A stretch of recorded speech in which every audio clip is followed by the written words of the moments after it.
తెలంగాణ అస్తిత్వ వేదిక ఆవిర్భావ సభలో ఉన్నటువంటి పెద్దలు,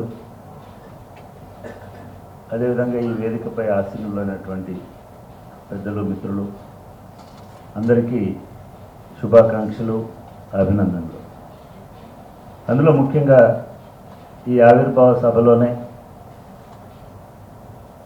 మన కురువృద్ధులు, తెలంగాణ వ్యక్తి జర్నలిజంలో ఉన్నాడు అని గర్వపడిన 70ల కాలంలోనే మనందరం తలెత్తుకొని, నిజానికి ఆయన రాసినటువంటి వ్యాసాలు లేదా ఆయనకు ఉన్నటువంటి కీర్తి ప్రతిష్టలను చూసి చాలామంది ఇక్కడ జర్నలిస్ట్ అయినటువంటి వాళ్ళు కూడా ఉన్నారు. అటువంటి ఒక శిఖర సమానులైనటువంటి ఎస్ వెంకటనారాయణ గారు, వారికి ఇవాళ జీవన సాఫల్య పురస్కారం ఇవ్వడం అనేటువంటిది నిజంగా అభినందించదగినటువంటి విషయం. ఇది మనందరం ఆనందించాల్సినటువంటి సందర్భం. అమర్ గారు చెప్పారు వెంకటనారాయణ గారి గురించి. వ్యక్తిగతంగా నాకు చాలా సన్నిహితులు, చాలా ప్రేమాస్పదులు. నాకే కాదు, మా మొత్తం కుటుంబానికి కూడా ఆయన చాలా సన్నిహితమైనటువంటి మిత్రుడు.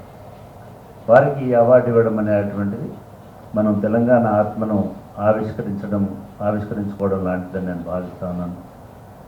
మిత్రులారా, చాలా గొప్ప సంకల్పంతో, చాలా గొప్ప ఆశయంతో తెలంగాణ అస్తిత్వ వేదిక ఏర్పాటు చేశారు.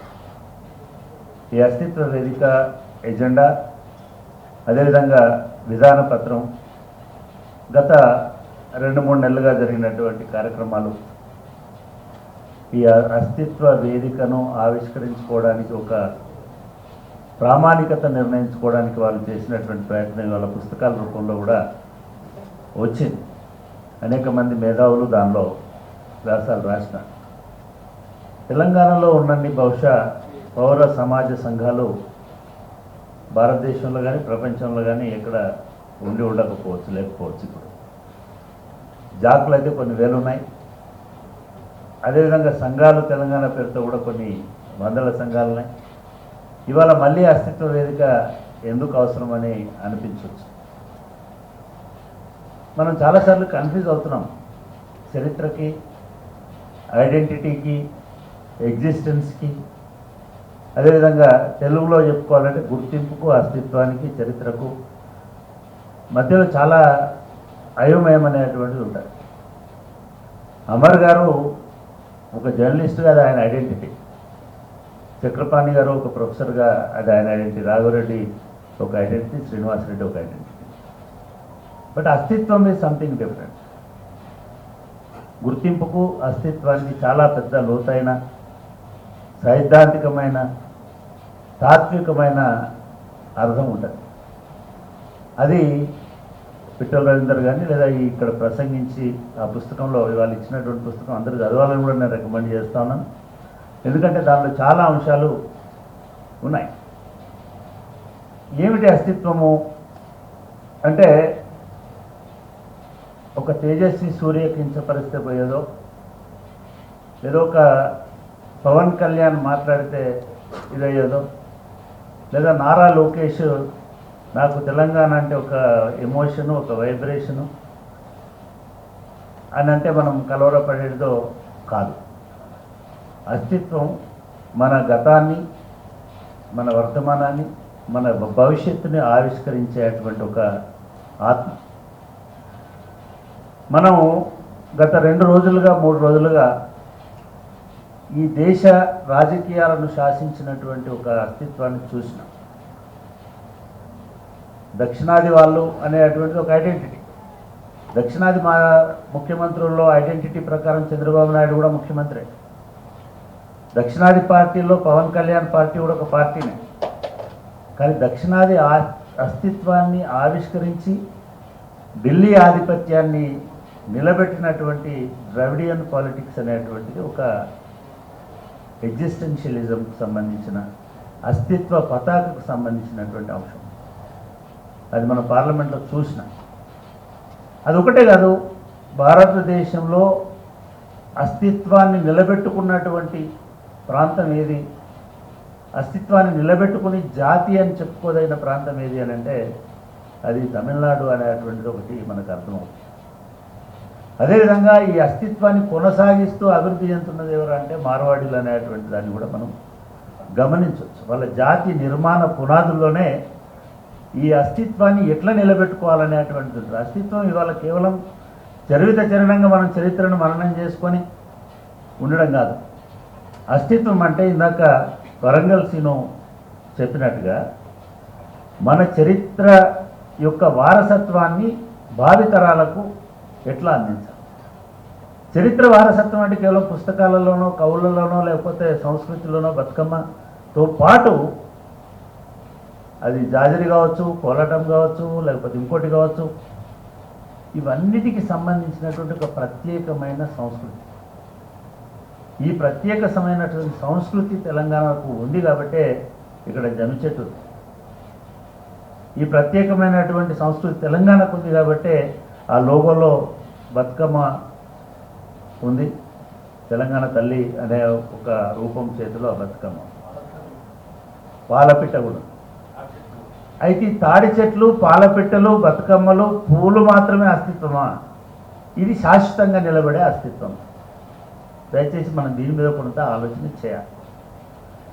ఎందుకు 100 సంవత్సరాల కింద పెరియార్ రామస్వామి నాయకత్వంలో వచ్చినటువంటి అస్తిత్వ ఉద్యమం 100 సంవత్సరాల తర్వాత కూడా ఇవాళ పార్లమెంటును గడగడలాడించింది? ఎందుకు నిలబెట్టింది? ఎందుకు అక్కడ ఉన్న వాళ్ళందరూ ఒకే రంగులో, ఒకే రూపంలో, ఒకే భాషతో, ఒకే దీంతో మాట్లాడినారు? ఇది వాళ్ళ అస్తిత్వ ప్రకటన. ఈ అస్తిత్వ ప్రకటన కోసము మనం భయపడుతున్నాం. బాలసుబ్రహ్మణ్యం విగ్రహం ఉందని రోజు ఏది వస్తుందేమో అనుకుంటున్నాం, వచ్చిందేమో అని అనుకుంటున్నాం. ఎన్టీ రామారావు 100 వస్తే ఏం చేద్దాం అనుకుంటున్నాం. ఈ సందర్భం తమిళనాడులో కూడా వచ్చింది. ద్రవిడ ఉద్యమం ఆ విగ్రహాలను తొక్కి పడేసి ఆ సిమెంట్ ఎందుకు వేస్ట్ చేయాలని, లేదా వాటిని ఎందుకు వేస్ట్ చేయాలని మురికోడలకు రోడ్లు వేసినారు. రాముడు, కృష్ణుడు, మిగతా వాటి విగ్రహాలకు. అది అస్తిత్వ ప్రకటన. కేవలం ఇట్లా ప్రకటించి ఊరుకున్నారా అంటే ఊరుకోలేదు. వాళ్ళు ఒక 5 అంశాలతోటి అస్తిత్వ నిర్మాణాన్ని చేసినారు కాబట్టి ఇప్పుడు 100 సంవత్సరాల అస్తిత్వం కొనసాగుతున్నారు. మొదలు కులాన్ని రద్దు చేసుకున్నారు. మీరు వాళ్ళ పేర్లు మొత్తం చూడండి, ఎక్కడ ఇంటి పేరు కూడా ఉండదు. తండ్రి పేరు తన పేరు మాత్రమే, తాతల పేరు తండ్రి పేరు తమ పేరు మాత్రమే ఉంటుంది. కులం పేరు అనేటువంటిది పెట్టడం ద్రవిడ రాజకీయ అస్తిత్వ ఉద్యమంలో దాన్ని నిరాకరించడం అనేది మొదటిది. 2, మతాన్ని నిరాకరించినారు, రేషనలిజంని ప్రమోట్ చేసినారు. వాళ్ళు అట్లా అనుకొని మతరహిత వ్యవస్థ అని చెప్పలేదు. తమిళనాడులో, మెడ్రాస్లో మీరు పోయినప్పుడు చూడండి, అడుగడుగు గుడి ఉంటుంది, ప్రతి ఊళ్ళో గోపురం ఉంటుంది. కానీ మత తత్వము, మతవాదము, మత వర్గీకరణ ఉండదు. అందరూ సమానమైనటువంటి ఇదిలో ఉంటారు. మా తమ్ముడు చూస్తున్నాడు నా వైపు, సురేందర్. తమిళ హీరోలలో దళిత హీరోలు ఉంటారు, బీసీ హీరోలు ఉంటారు. చేపలు పట్టుకునేటోడి మీద స్టోరీ ఉంటుంది, చేపలు అమ్ముకునేటోడి మీద స్టోరీ ఉంటుంది, చెప్పులు కొట్టేటోళ్ళ మీద స్టోరీ ఉంటుంది. వాళ్ళకి ఈ బ్రాహ్మణిజంకు వ్యతిరేకమైనటువంటి ఉద్యమము కొన్ని సంవత్సరాలు, దశాబ్దాల పాటు నడిచింది. ఈ రోజు వరకు మనం గమనించినాము. ఇది నేను కేవలము అట్లనే చేయాలని చెప్పడం కోసం కాదు, వాళ్ళ అస్తిత్వాన్ని ప్రకటించుకోవడం కోసం చెప్తున్నాను. అన్ని జాతీయ పార్టీలు ఉంటే ఒక్క పార్టీ కూడా, ఒక్క బ్రాహ్మణుడు కూడా టికెట్లు ఇవ్వలేదనేటువంటి వార్త వచ్చింది. ఇది అంటే ఒక అస్తిత్వం ఎంత భయంకరంగా ఉంటుందో ఊహిద్దాం. ఇది ఒక మలుపు తిప్పింది అక్కడ రాజకీయాలు. చివరికి బ్రాహ్మణులు ఆధిపత్యంలో ఉన్నటువంటి, జయలలిత లాంటి వాళ్ళ ఆధిపత్యంలో ఉన్నటువంటి పార్టీలో కూడా ద్రవిడవాదమే ప్రధానము, కులవాదము కాదు అనేటువంటి చర్చ జరిగింది. సో ఇది ఒక పెద్ద సుదీర్ఘమైన విప్లవాత్మకమైనటువంటి చర్య. అస్తిత్వం అనడం అంత గంభీరమైనటువంటి పేరు పెట్టినారు, మీకు అభినందనలు. మీ ఎజెండా కూడా అంతే గంభీరంగా ఉండాలి, అంతే లోతుగా ఉండాలి అనేటువంటిది నా అభిప్రాయం. ఇందాక మొదలు సభలో ప్రారంభిస్తున్నప్పుడు మన గాయకుడు సోదరుడు, తెలంగాణ వచ్చినాక రాకముందు ఇట్లనే పాడినాం, తెలంగాణ వచ్చినాక మళ్ళీ వాడుతున్నాం, ఇంకా వాడుతున్నాం. అస్తిత్వం అంటేనే నిరంతర గానం. అది అది ఎప్పుడు ఆగిపోదు. అస్తిత్వాన్ని నువ్వు అధికారంలో ఉన్నా చెప్పాలి, ప్రతిపక్షంలో ఉన్నా చెప్పాలి, లేదా అసలు ఎక్కడ ఉండకుండా పోయినా కూడా చెప్పాలి. ఎక్కడున్నా సరే నువ్వు మాట్లాడుతుండడం అనేది, చర్చిస్తూ ఉండడం అనేది, నిరసన వ్యక్తం చేయడం అనేటువంటిది, ప్రశ్నించడం అనేటువంటిది నువ్వు బతుకున్నావన్న దానికి సూచన అని అంటాడు ఆల్బర్ట్ కాము. రెబల్ అనేటువంటి నవల రాసినప్పుడు అట్లా నువ్వు ప్రశ్నించడమే అస్తిత్వాన్ని నిలబెట్టడం అవుతుంది. మనం అప్పుడు ప్రశ్నించలేదు అనుకునే వాళ్ళము ఉండొచ్చు. నా మీద అయితే చాలా రకాల, నేను నిజానికి ఈ ప్రస్తావన తేవాల్సిన అవసరం లేదు, కానీ 10 సంవత్సరాల పాటు మమ్మల్ని ప్రతి ఒక్కరు అనుమానంగానే చూస్తున్నారు. ఇప్పుడు కూడా అనుమానంగా చూస్తున్నారు, అది వేరే సంగతి. అస్తిత్వం అంటే కేవలం అనుమానించడం కాదు, కేవలం మాట్లాడము, పండుగలు జరుపుకోవడం. మనకు 2 సంస్కృతులు తెలంగాణ ఉద్యమం తీసుకొచ్చింది మిత్రులారా. మన కవులు, రచయితలు, ఇందాక పాడిన మన పిల్లలు అద్భుతమైనటువంటి పాత్ర పోషించినారు.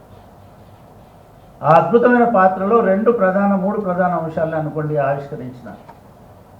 ఇవి ఊరికనే వచ్చినాయి కాదు, సబ్బండ వర్ణాలు అనేటువంటి మాట మాట్లాడారు.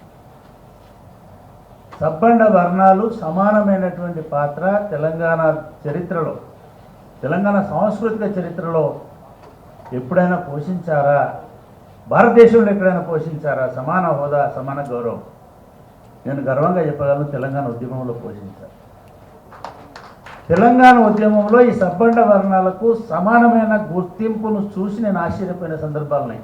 మేము తెలంగాణ ఉద్యమంలో కొన్ని వేల బహిరంగ సభలకు పోయినాము. నేను, ప్రకాష్ గారు, లేకపోతే ప్రతి ఒక్కరు ఇక్కడ ఉన్నటువంటి సురేందర్ లాంటి వాళ్ళు మాట్లాడిన దానిలో నేను, మా రాఘవరెడ్డి కూడా చాలా సందర్భాల్లో ప్రయాణం చేసినాం. మేము ఒకరోజు ప్రయాణం చేస్తున్నాము హైదరాబాద్ నుంచి కరీంనగర్కి. దారిలో పోతున్నప్పుడు కనీసం ఒక 20 చోట్ల ఆగాము. 20 చోట్ల వంట వార్పు జరుగుతున్నాను. ఈ వంట వార్పు జరిగేటప్పుడు మేము అక్కడ పోయి చాలామందితో మాట్లాడాను. నేను ఒక సోషియాలజీ స్టూడెంట్గా నాకున్న ఆసక్తితోటి ఒక కూరగాయలు కోస్తున్నాయని అడిగినాను, మీరు ఏం కులం? నేను సాకలైనని అన్నాడు. పొయ్యి రాజేస్తున్నాయని అడిగాను, ఏం కులం నీది అని అన్నాడు. అంటే నేను ఇంకోదో గొల్లైనని అన్నాడు. ఇంకో ఆయన అవి మటన్ కొడుతున్నాయనని, లేకపోతే ఇంకో ఆయన అడిగితే నేను మాదిగా ఆయనని అన్నాడు. ఇంకో ఆయన మాలైన అన్నాడు. ఇంకో ఆయన రెడ్డి ఆయన అన్నాడు. ఇట్లా కనీసము ఒక 10 సందర్భాలలో ఈ సబ్బండ వర్ణాలన్నీ కలిపి ఒకటే చోట వండుకొని వాడి కులము, మతము, జాతి దీని భేదం లేకుండా అందరూ కలిసి తిన్న రోజు చూసి. రెండవది బతుకమ్మ అనేటువంటి ఒక అస్తిత్వాన్ని ఉద్యమంలో తీసుకుంది. తెలంగాణ ఉద్యమము సరైన డాక్యుమెంటేషన్ చేసేవాళ్ళు ఉంటే నా దృష్టిలో అసలు ప్రపంచంలో ఇంత అద్భుతమైనటువంటి కలయిక ఇంకొకటి లేదు. జాక్ అనేటువంటిది మనం ఎమర్జెన్సీ తర్వాత కాలం నుంచి చాలామంది జాక్లను చూస్తున్నాం, కానీ అటువంటి జాక్ అంటే తెలంగాణ జాక్ అనేటువంటిది మా రవీందర్తో నేను చాలాసార్లు చెప్పేవాడిని. ఇది ఒక అద్భుతమైన పొలిటికల్ ఫార్మేషన్ని మీరు తయారు చేసినారు, దీన్ని డాక్యుమెంట్ చేయాల్సినటువంటి అవసరం ఉన్నది. ఇది ఒక ఎగ్జాంపుల్ అవుతుంది పొలిటికల్ సైన్స్ స్టూడెంట్స్కి, పొలిటికల్ మూమెంట్స్కి. మేము చూసినప్పుడు బతుకమ్మ ఆడే చోట కూడా మేము ఇదే రకమైనటువంటి సర్వే చేసాం. నిజంగా కూడా గ్రామం అంతా బతుకమ్మ పండుగ సీజన్ కాకపోయినా, బతుకమ్మ పండుగ కాకపోయినా వీళ్ళు బోనాలు, బతుకమ్మ అంటే బోనాలు అనేటోళ్ళు, బతుకమ్మ అనేటోళ్ళు గ్రామం అంతా ఒకటే సామాజిక అస్తిత్వమై ఆ రోజు తెలంగాణ ఉద్యమాన్ని నడిపించిందని చెప్పడం కోసమే నేను ఇది చెప్తున్నాను.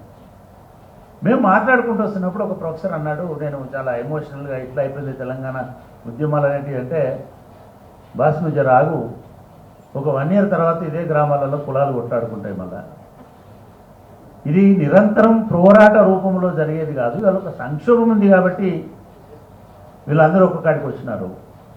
ఈ సంక్షోభం లేని సందర్భంలో కూడా అందరం అన్నదమ్ములా ఉండాలంటే ఒక అస్తిత్వ ఉద్యమ నిర్మాణం జరగాలని చెప్పినాడు. ఇందాక ప్రకాష్ చెప్పినాడు, అది విఫలమైన మేము అని.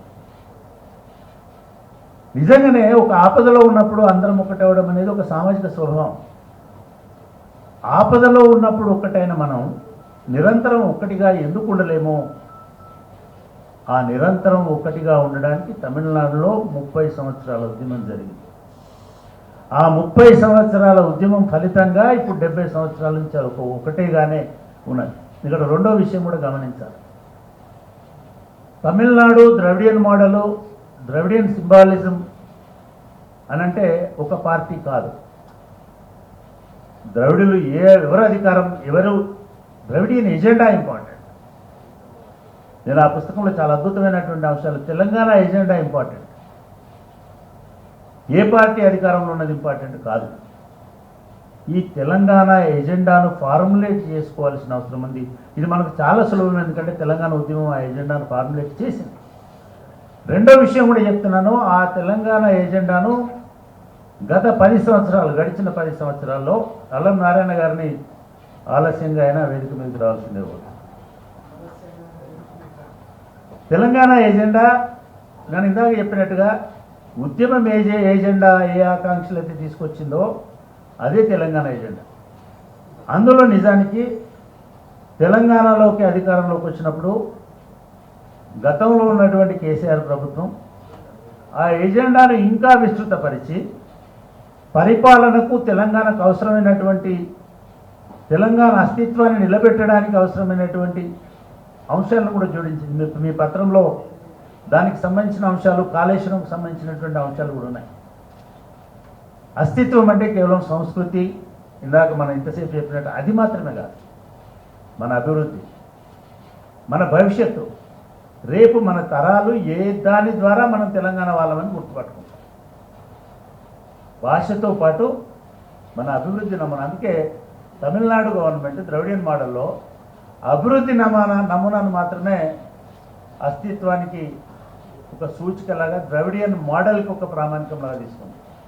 దానిలో భారత రాజ్యాంగంలో చెప్పినటువంటి ఈక్విటీ, సమానత్వము, సెక్యులరిజము, ఈ అంశాలను తీసుకొస్తుంది. నేను ఇందాక చెప్పిన 2 అంశాలు, ఒకటి సబ్బన్న వర్ణాలు, రెండవ అంశము అభివృద్ధికి సంబంధించినటువంటి అంశాలలో లౌకిక దృక్కోణం. మనం గంగా, జమున, తహజీబ్ అని కూడా తెలంగాణ టైంలో వినడం కాదు, అది వాస్తవం కూడా. నేను మంజీరా రచయితల సంఘం 25 సంవత్సరాల సభలో మాట్లాడుతున్నప్పుడు అసలు మనం ఒక జాతిగా నిలబడాలంటే ఏదో ఒక ఐడెంటిటీ తోటి మమేకం కావాలి. వాళ్ళు షహర్ హమారా హైదరాబాద్, సిర్ఫ్ హమారా టైపు మీటింగ్ పెట్టిన, ఇవాళ వచ్చి మనం హైదరాబాద్ హమారా అంటే కుదరదు. హైదరాబాద్ నిర్మాణంలో, హైదరాబాద్ నిర్మాణ వ్యవస్థను ఆవిష్కరించినటువంటి నిజాములను కూడా మనం చదవాలి. మనం కాకతీయులను చదివి ఇది మాత్రమే చరిత్ర, శాతవాహనులే మన రాజులు అనుకుంటే పొరపాటు. ఈ రాజ్యాన్ని గోల్కొండ తర్వాత అసఫ్జాహీలు, కుతుబ్షాహీలు, అసఫ్జాహీలు పరిపాలించిన వాళ్ళు దుర్మార్గులు అనే ప్రచారం కూడా జరిగింది. పరిపాలించేవాడు ఎవడైనా దుర్మార్గుడే అంటాడు. పరిపాలించేవాడు చాలా పవిత్రుడు అని అనుకోవాల్సిన అవసరం లేదు. కానీ ఆ పరిపాలనలో కొన్ని మంచి జరుగుతాయి, ఖచ్చితంగా కొన్ని చెడు జరుగుతాయి. ఏది మన అస్తిత్వాన్ని నిలబెట్టడానికి జరిగినటువంటి పని అని బేరేజ్ వేసుకున్నప్పుడు కాకతీయుల నుంచి మొదలైనటువంటి చెరువులను కుతుబ్షాహీలు, అసఫ్జాహీలు కూడా కొనసాగించినారు, నిలబెట్టినారు, విస్తరించినారు. మనం కాకతీయుల దాకా మాట్లాడదాం, మిగతా వాటిని వదిలేద్దామంటే అది అస్తిత్వం కాదు.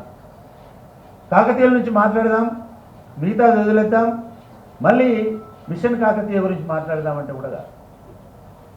ఇది మొత్తం ఒక పరంపర.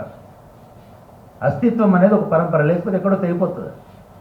దీన్ని మనం ఆ లింక్ని పూర్తిగా చేసుకోవాల్సినటువంటి అవసరము ఉన్నది. అది ఒకటే కాదు, జాతి సమైక్యతకి అనేక ఉదాహరణలు మీరు నిజాం, అసఫ్జాహీల కాలంలో జరిగినటువంటి మత సామరస్యానికి సంబంధించినటువంటి అంశాలని చూస్తే అర్థమవుతుంది. మై బిలవ్డ్ కింగ్ అనే దాంట్లో నిజాం రాజులు ఎంత మత సామరస్యానికి తోడ్పడ్డారు అనేటువంటి అంశం కూడా చాలా విషయాల్ని దానిలో రాసిన. మనకు జాతి భావం ఉండకూడదు, మతభావం ఉండకూడదు అనేది కదా తెలంగాణ ఉద్యమం మనకు నేర్పించింది. మరి గంగా, జమున, తహజీబ్కి సంబంధించినటువంటి ప్రయత్నాన్ని కూడా మనం చేస్తున్నామా? ఏమన్నా చేయాల్సినటువంటి అవసరం ఉంది.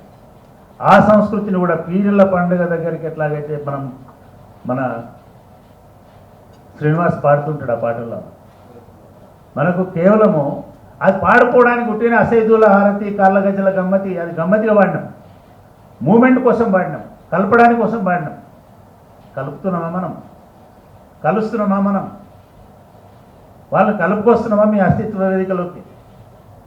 25 మంది వేదిక మీద ఉన్నప్పుడు ఒక్కలను ఉన్నారా వాళ్ళు? ఇవన్నీ నేను ప్రశ్నించడం లేదు, సూచిస్తున్నాను. మన అస్తిత్వం నిలబడాలి తెలంగాణదంటే ఇటు సామాజిక చైతన్యం కలగాలి, లౌకిక భావన రావాలి, సామాజిక న్యాయం వైపు నిలబడాలి. అదేవిధంగా మనకు వారసత్వంగా వస్తున్నటువంటి మన సంస్కృతిని కూడా కాపాడుకోవాలి. మనము వాళ్ళు ఎవరో వచ్చి అయ్యప్ప అంటే అయ్యప్ప వైపు పోతా ఉన్నారు మన పిల్లలు, ఇంకెవరో వచ్చి ఏదన్నది హనుమాన్ అంటే హనుమాన్ వైపు పోతున్నారు, ఇంకోటి వచ్చి ఇంకోటి అంటే వాటి పోతున్నారు. ఇందాక శ్రీనివాస్ పాడిండు, చక్కెర కుడుకలు పోసారా ఎవరన్నా, అక్క జిల్లాలను తీసుకొచ్చుకున్నారా ఏదైనా, అది కూడా సంప్రదాయం, అది కూడా అస్తిత్వమే. మనం కేవలం సఫరాన్ని వేసుకొని లేదా ఏమైనా నినాదాలు ఇచ్చుకుంటా యాత్రలు శోభాయాత్రలు చేయడం ఒకటేగా. ఈ సమాజం కూడా శోభాయమానంగా ఉండాలంటే మనకు ఒక సామాజిక పునాది, మనకు ఒక నిర్మాణం, మనకు ఒక సిద్ధాంతం.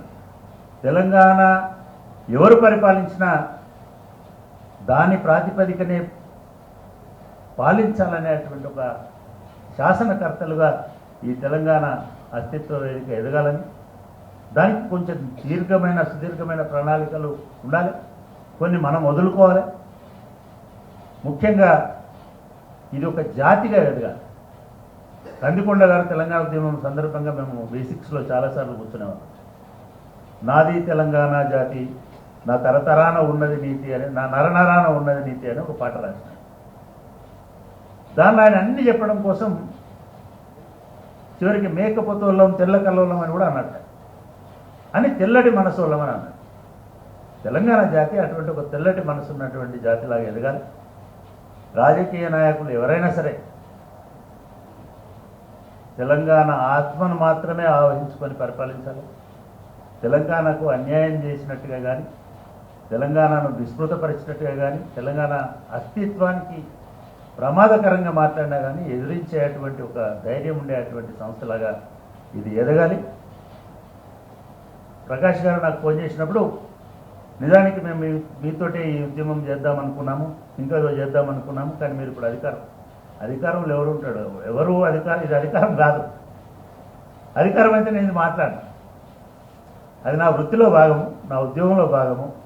నేను ఒక టీచర్ని కాబట్టి దానిలో టీచర్కి ఉండే ఒక హోదాలోకి నేను వెళ్ళిపోయినాను. ఇందాక ఎట్లాగైతే అమర్ గారు చెప్పినారు, ఆయన ఒక జర్నలిస్టు, ఆ జర్నలిస్ట్గా ఆయన నిలబడతాడు, ఫైన్. అటువంటిప్పుడు తెలంగాణ అస్తిత్వానికి ప్రమాదం ఏర్పడినప్పుడు, ఎందుకంటే అస్తిత్వం అనేటువంటిది నీ డెసిగ్నేషన్ తోటి ఉండదు, నీ హృదయంతో, నీ ఆత్మతోటి, నీ మనస్సుతోటి, నీ పనితోటి, నీ రాతతోటి, నీ వ్యక్తీకరణతోటి ఉండదు.